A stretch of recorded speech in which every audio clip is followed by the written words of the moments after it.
ospital, masipag. Kasi nagtutupi siya ng kumot, dahil yung kapitbahay, kung walang kapitbahay, tinutupi niya, nasusugatan yung dibdib niya. Kasi pag nagtupi siya ganito, ayan, puro sugat yung dibdib niya. So, kinakita niya, Tsaka, sinasaktan niya yung sarili niya. Kakatubi ng kumot. correct. Si AJ, baka may punchline, meron din po ako. Kakanta na lang. Okay, so pag-antay po natin magtabili, hirap na hirap talaga si Ma'am Dana. Manual kasi. Manual kasi nila para siguradong walang nakakaligtas na points. Manual nila yung ginagawa. Wala silang tiwala sa computer, sa mga data, mga data.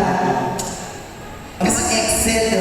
Kasi naman yung nakita ko yung score ni Sir Leo 98.28. Dikit-dikit talaga, 27. Sa mga digit. Yung score niya sa mga Kaya nahirapan. Ay, tanongin mo naman si Ma'am Maria Teresa. Sige, interviewin natin si Ma'am Maria. Kaunting lang. Kung nahirapan ba sila, kung ano mga favorite, Baka hindi na ako makainin ito. wala kang ginagawa. So si Ma'am Lena, kasi tinanong natin si Ma'am Lena before ay guro si Ma'am Lena. So wala ko siya na-encounter ng mga slogan. So gusto ko lang malaman yung nasa isipan ni Ma'am Lena sa mga nakita niya at nabasa niya mga slogan. Ano po mga thoughts mo naman?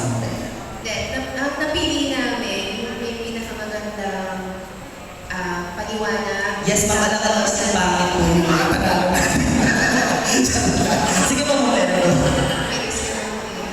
So, kasi pag sinabi natin na slogan, kailangan may kaugnayan din dun sa tema, tapos yung sa pagkakaalam mo kasi dapat rhyme din yan.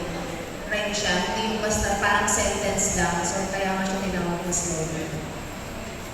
Okay, ayan. Yun yung pagkakaalam. Siyempre, si Ma'am Lena, experience yan.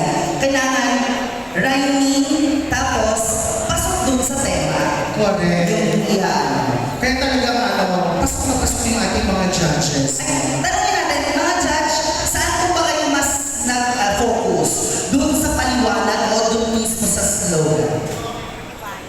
Sa slogan mismo, yung paliwanag